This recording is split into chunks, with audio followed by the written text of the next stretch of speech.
السلام علیکم و رحمت الله و برکاته. التماس به این سوال من جواب دهید. دو جوان پسر و دختر می تواند که به رازیگی پدر و مادر نکاح کنند. امروز در همین شرایط ما نمی توانند.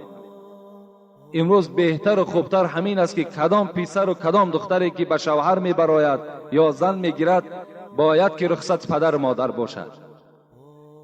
این رخصت پدر و مادر وقتی که رضاگی خداوند رضاگی پدر و مادر باشد، پس آیا برای دختر برای فرزند رضاگی پدر و مادر لازم نیست؟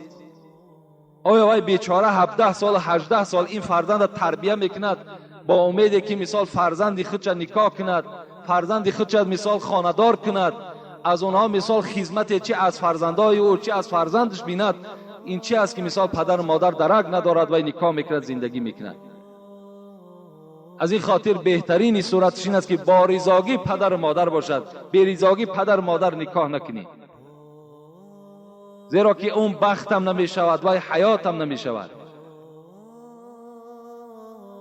اگر چند فقیه های ما و شما میگویند که به رضاگی پدر و مادر جایز است، شخصانی که میخواهید وزن بگیره، یعنی که بزبله شوین، کچاک شوین، برای شما سمیونوان ارگینال شفافرما رو توصیه میدیم که از 9 تا 12 کیلوگرم وزن میدهد. برای دسترس کردن همه چیز ارگینال شما تنها از شفافرما پیدا کرده میتونید، چون که با باوری کامل چیزا شما میگیرید. برای دسترس کردن رقم ها در شبکه پروفیل میشه یا اینکه در کامنتاری وزن نویسید.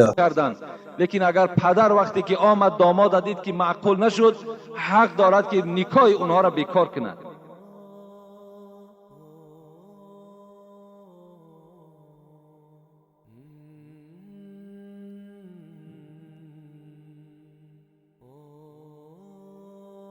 السلام علیکم داملای عزیز. من یکی از جوانهای کمبغل از شما خواهش برادری دارم که از گناههای خود پشیمانم و به نام پاکش قسم دعا کنید که گناه مرا خدا یکتا ببخشد و هیچگاه دیگر گناه نمی کنم.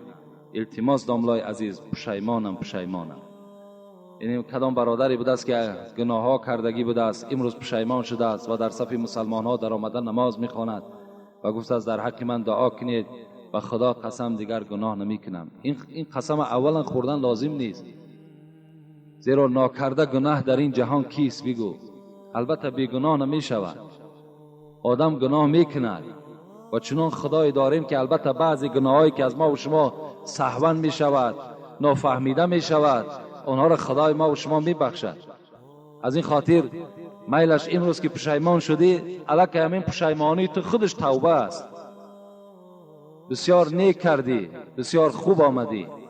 دعا کن که خدای مهربان گناههای این بنده تا خدای مهربان مغفرت بگردان و خدایا مسلمان حقیقیش بگردان و در اسلام خدمت کردن خدا بر این بنده خود موفق بگردان. آمین یا رب العالمین. بسیاری آدمالی توبه کنی و پشیمانی را نزد حضرت امیر جان دمی روان میکنند، حالان که توبه را نزد خدا کنین، فقط از خدا توبه کنین، پیش حضرت امیر جان رفته توبه نکنین، این دا گناهگار میشوین.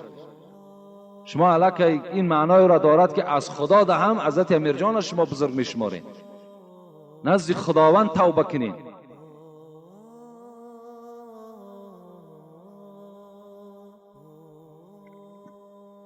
السلام علیکم بابای حاجی، خدا شما را نگهبان باشد. الها هرگز درد سرتان را نبینید.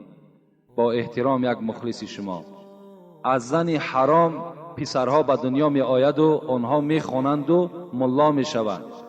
آنها خودشان نمی دانند، لکن پیش در آمدن نماز جمعه را خواندن آیا اسلام برای اینها رخصت می دهد؟ البته رخصت می دهد. ما گفتیم که این فرزندی که از زنا تولد می شود و هیچ گناه ندارد، این خداوند در روز قیامت هم معاقبش نمی کند، عذابش نمی کند که تو از حرام تولد شدی، بلکه حرامی و بدبخت همون پدر و همون زن و همون مردی که این فرزند به دنیا آوردن، اونها بدبخت هستند، اونها در نزد خدا گناهگار هستند. این فرزند هیچ گناهی ندارد.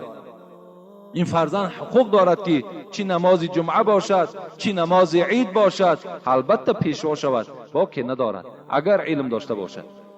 مرد مرد در وقت ترکش برای خیر خدایش حق جدا کردن را شریعت اجازت میدهد، آیا برادر را یا پسرش را باید خیر احسان کند؟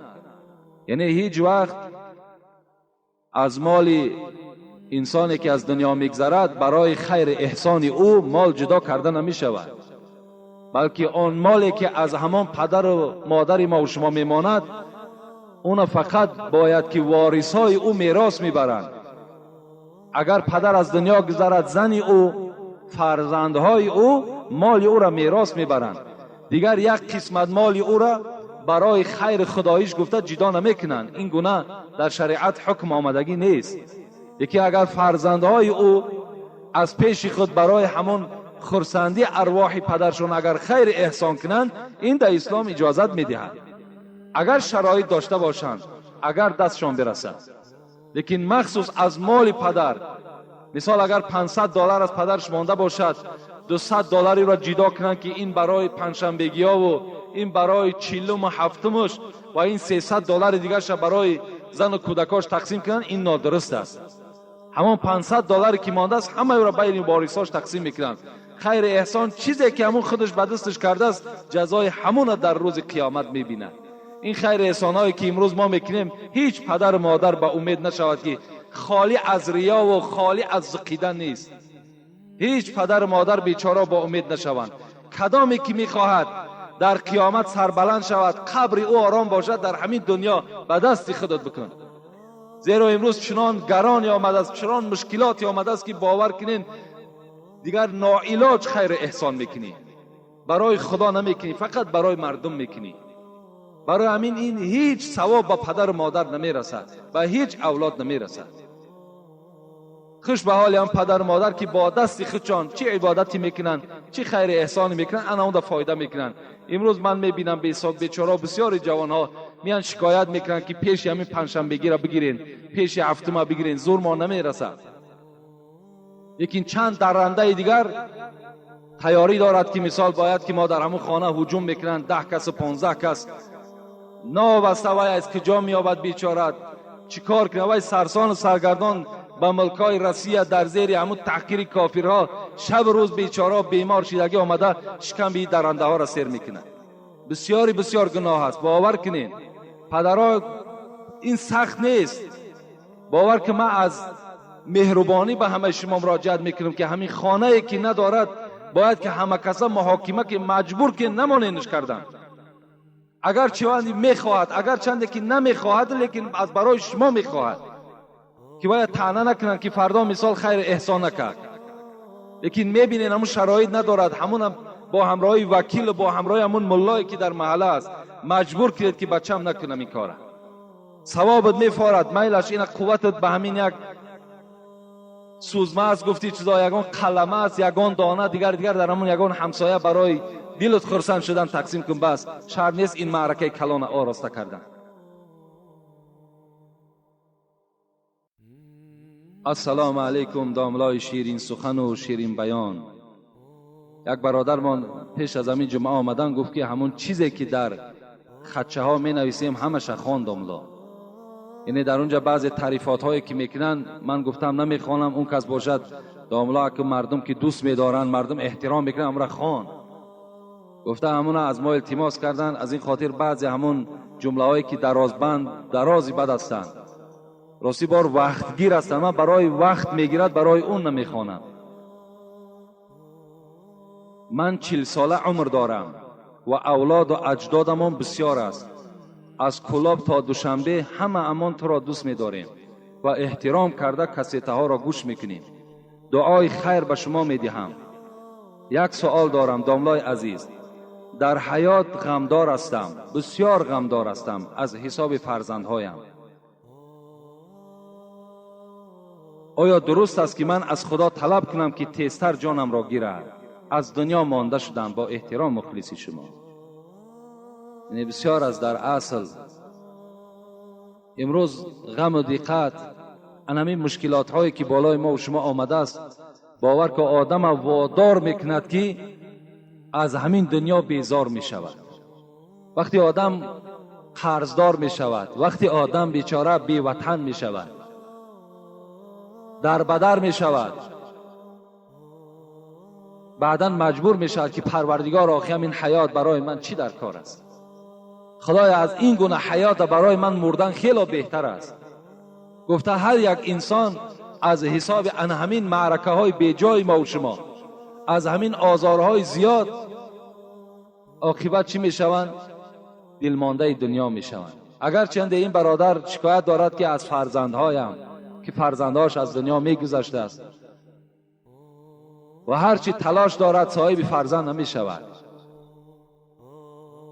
فرزندهای بوایش هم از دنیا گذشتند، بسیار غمدار بوده است. لیکن من چی میگویم؟ تمنای مرگ پیغمبر خدا میگوید که راوی این حدیث هم ابو هریره است و لفظ بخاری هم است، حدیث متفق علیه هم است که رسول اکرم میگوید لا یتمنى احدکم الموت.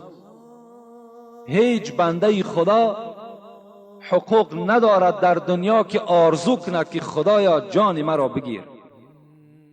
تمنا و آرزوی مرگ هیچ کدام ما و شما نداریم. خداوند این حقوق به ما و شما نداده است که شما از آن جهت که غمدار هستین، بیمار هستین، در بدر هستین، بازم این از خدا باز طلب کن که خدایا جان مرا بگیر. این در شما حقوق ندارین.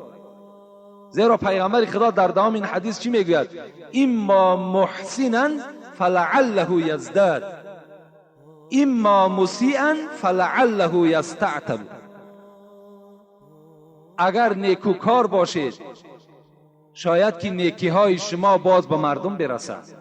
شما آرزوی مرگ نکنید. نگاه اگر ممکن که شما را خدا فعل خوب داده است، از فعل خوب شما چندین آدم دیگر بهره‌ور شود. شما نیکوکار باشین، از نیکی های شما چند آدم دیگر باز استفاده برد.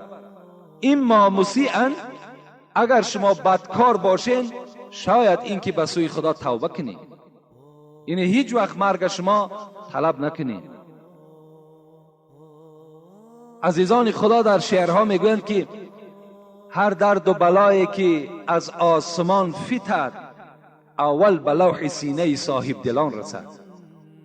هر بلا، هر غم، هر مشقت، هر بیماری که خداوند از آسمان و میپرتاید، عزیزان ما و شما میگویند که اول به لوح سینه صاحب دلان رسد. اول وی در خانه میزند که وی خانه نمازخوان هستند، با حیا هستند، خانه هست که شب خیز هستند، خانه هست که دائم به عبادت هستند، خانه هست که دائم در عبادت مشغول هستند. انا بلا اولین بار در انمی خانه ها مهمان می شود. از این خاطر من چی میگویم؟ من میگویم که این برادری که در این غم و دقت گرفتار است، تو هم یکی از بنده های نیکبخت خدا بوده ای. انشاءالله این غم و دقت تو همه دور می شود. این دنیا اونقدر دنیایی نیست. انشاءالله در پیش شادی های زیاد داری. در قیامت انشاءالله گردن تو بلند می شود. این فرزندایی که از تو میگذرن همه اینها شفاعت کننده تو در روز قیامت می شوند. خدا رحمت کند. امام عبدالله ابن عباس در کتابا حکایه میکنند که چند وقت بیچاره خانه‌اش آمده بود. مثل همین فرزندای ما و شما که سرسان و سرگردان بیچاره ها، زنها و کودک ها را پرتافته و برای پنجشنبگی آتش و برای هفته آتش دیگر نه روسیه مانده است نه دولت های خارجه مانده است، در بدر شدن. عبدالله ابن عباس هم چند مدت بیچاره از خانه دور شده است. فرزندهاش یاد کرد، بار میگوید بعد به خانه آمد. بالا یک اسب میگد سوار بود عبدالله ابن عباس. از یک جویبار میگد اسبش گذشت کرد. از اون جانب یک مرد از همون همسایه‌داری هاشان پیش راه عبدالله را گرفت. گفت عبدالله گفت با تو گفت یک خبری ناخوش میدهم. حضرت عبدالله غمگین شدند، گفتند من چند مدت نبودم، این چی خبر باشد؟ گفت همان فرزند دوستداری که تو داشتی از دنیا گذشت.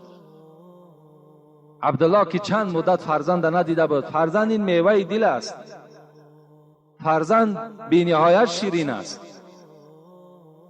حضرت در حال از پایان شدن میگه دو جای نماز پرتافتن، دو رکعت نماز خواندن. این مرد بازگشته گفت عبدالله گفت من به تو خبری مرگ فرزند میدهم. و در کار تو حیرت ماندم، تو باشی نماز میخوانی. حضرت عبدالله چی گفتن؟ اعوذ بالله من الشیطان الرجیم، بسم الله الرحمن الرحیم، یا ایها الذین آمنوا استعینوا بالصبر والصلاة ان الله مع الصابرین. گویا بنده خدا گفت، در اصل گفت این خبری تو گفت جگری مرا ریش کرد، این خبری تو مرا بسیار گفت ناراحت کرد، لیکن تو بیخبر هستی که خدا در قرآن گفته است ای کسانی که ایمان بر خدا دارید، هر وقتایی که طلب کمک میکنید، طلب یاردم از خدا میکنید، با نماز و با صبر کنید، نماز خوانید، صبر کنید، این حالت از خدای خود کمک طلب کنید. ان الله مع الصابرین، این حالت خدا همراه صابران است.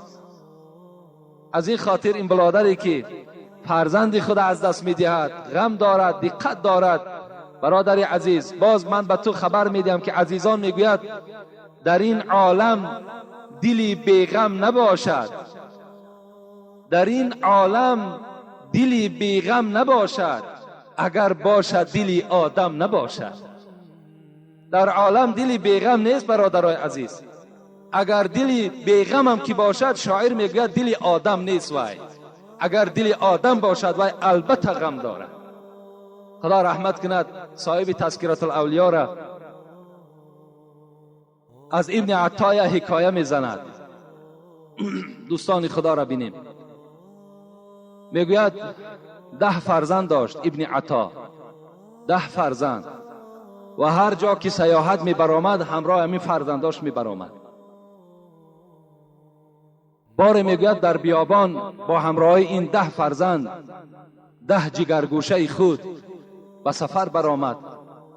و ناگاه میگوید از پیش یک گروه رازنها اطراف ابن عطا را همراه این 10 فرزند احاطه کردند و مال ابن عطا را تله و تاراج کردند و برای آنه که هیچ شاهد نماند، یک نفر در پیش پدر قتل میکردند. چه یک منظره مشکلی هست. شما تصور کنین که وقتی به خانه شما یک ظالم، یک دزد می درآید، مال و ملک شما را میگیرد و در نزد شما تمام فرزندهای شما را نابود میکند، چه مشکلات بالای شما می آید. ابن عطا میگوید با چشمهای خود نگاه میکرد، فرزند کلانیش قتل کردند. ابن عطا به آسمان نگاه میکرد و میخندید. دوم فرزند قتل کردند. حضرت لبخندش تماما گم نمیشد، خنده در لبهاش پیدا شد. سوم فرزند قتل شد، آمد به 9م فرزند رسید. 9م فرزند در پیش ابن عطا به قتل رسانیدند. و این فرزند که خردترین فرزند بود و دوست داشته ترین فرزند ابن عطا بود، گشت گفت ای پدر، گفت بی رحم پدر بوده ای، 9 فرزند تو را در پیش تو قتل کردند، تو را باشد در لبهای تو خنده است، خنده تو اصلا از چهره تو کنده نمی شود، تو به سوی آسمان نگاه میکنی و میخندی، آیا خرسند شدی؟ ابن عطا چی گفتند؟ برابر شنیدن این فرزند آخر، ابن عطا را میگه گریه فرا گرفت. حضرت میگه گریه کردند و گفتند که قسم به خدا، گفتند ای فرزند، ای جگرگوشه، گفتند در هر یک قتل شما، گفتند چنان بی‌ضابطه می شدم، چنان ناراحت می شدم، لیکن چیکار کنم که آن ذاتی که تقدیر به این احوال کشیده باشد، چیکار کنم که این روز را که خدا بر بالای شما خواسته باشد با اون ذات جنجال کرده می شود. قسم به خدا، گفتند 70 بار ای فرزند عزیز، گفت من به سوی خدا دعا کردم که خدایا فرزند مرا اقلا یک تش را نجات بده. از نزد خدا الهام می آمد که ابن عطا، اگر لبخند تو از لب تو گم می شود و اگر تو ناآرام و داد و فریاد زنی، قسم به جلال و عظمتم که از دیوان عزیزانم خط می زنم نامتر. دوستان خدا در اینها صبر کردند. ما بلا را به کس عطا نکنیم، ما بلا را به کس عطا نکنیم تا که نامش ز اولیا نکنیم. این بلا گوهر خزینه ماست، ما به هر کس گوهر عطا نکنیم. خدا میگوید ای بندگان خدا، شما در غم، شما در دادن فرزند، در بیماری شما داد نزنین، فریاد نزنین، زیرا هر بیماری و هر مشقتی که می آید همه این به اذن من می آید، به اجازت من می آید. من تو را دوست می دارم ای بنده خدا، من تو را دوست می دارم. این بلاها را بالای تو می آرم تا که تو صبر کنی، تا که در این صبر من برای تو مکافات نصیب کنم، من برای تو اجری بیگران نصیب بگردانم. این است مقصد خداوند ما و شما. از این خاطر برادر عزیز هیچ وقت راه افتاده نشو. همه اینها را همچنان بدان که پروردگار تو را نظارت دارد و تو را امتحان میکند. اگر سوره بقره را تماشا کنیم، خدا در قرآن چی میگوید؟ ولا نبلونکم بشیء من الخوف، من الخوف، ولا نبلونکم بشیء من الخوف والجوع ونقص من الاموال والانفس والثمرات. والثمرات، مقصد ما همین والثمرات است. خدا میگوید ای بندگان خدا، من شما را با 5 چیز امتحان میکنم. با چی؟ یکم که امام شافعی را من تفسیرش تماشا کردم، در همین آیت بسیار پسندم آمد، بسیار خوب تفسیر کردن. خدا میگوید من به خوف شما را، المراد من الخوف، امام شافعی میگوید الخوف من الله است. همین مراده که خدا میگوید من به خوف شما را امتحان میکنم، انمون خوف خداست. بالای شما هر گونه معرکه و منظره میارم، نظر میکنم که آیا از خدا میترسین یا نه. خب من الخوف والجوع، بالای شما رمضان میارم، ماهی رمضان میارم، آیا روزه را میگیرین یا نه. و نقص من الاموال، بالای شما در زکات فرض کردم، آیا زکات میدین یا نه. و الانفس، بیماری بالای شما میارم، آیا در بیماری صبر میکنین یا نه. و ثمرات، امام شافعی میگوید ثمرات، اگرچنده که عرب ها ثمرات میوه را میگن، امام شافعی میگوید که انا همین ثمرات خدا انا همینجا فرزند در نظر دارد، که من از شما قبض روح فرزند میکنم، آیا در فرزند گرفتن شما صبر میکنین یا نه. و آخر دعوانا ان الحمد لله رب العالمین. انشاءالله باوری دارم که هر برادری که این صحبت میشنود، سخن خدا و پیغمبر، از اینها باید عبرت گیریم، غمگین نشویم، باید که به اینها صبر کننده باشیم و این بلاها را برای خود یک گنجینه شماریم، یک خیلی اشیای قیمت برای خود حساب کنیم که خیلی ثوابهای زیادی دارد. خدای مهربان عاقبت همه ما و شما را بخیر بگرداند.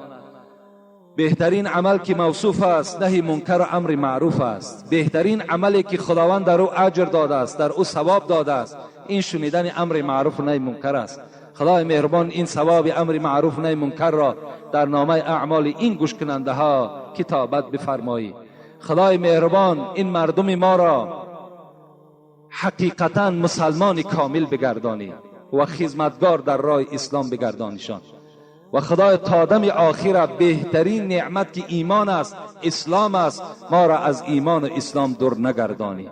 ربنا فاغفر لنا ذنوبنا و کفر عنا سیئاتنا و توفنا مع الابرار برحمتک یا ارحم الراحمین. اینجا بابای حاجی داستی از همین دامنکوه که نام خودش سید حامد گذاشته است، خوش به حالش، همین داستی و تاور، تیشه و سنگ، قلوق، همینا را گم کن در کار دیگر. نامها را نامهای اسلامی مانیم برادرای عزیز، نامهای مانیم که در همین نامها یعنی یک معنی داشته باشند. الحمدلله ما مسلمان هستیم. این برادرمان بابای حاجی که سید حامد نام دارن الحال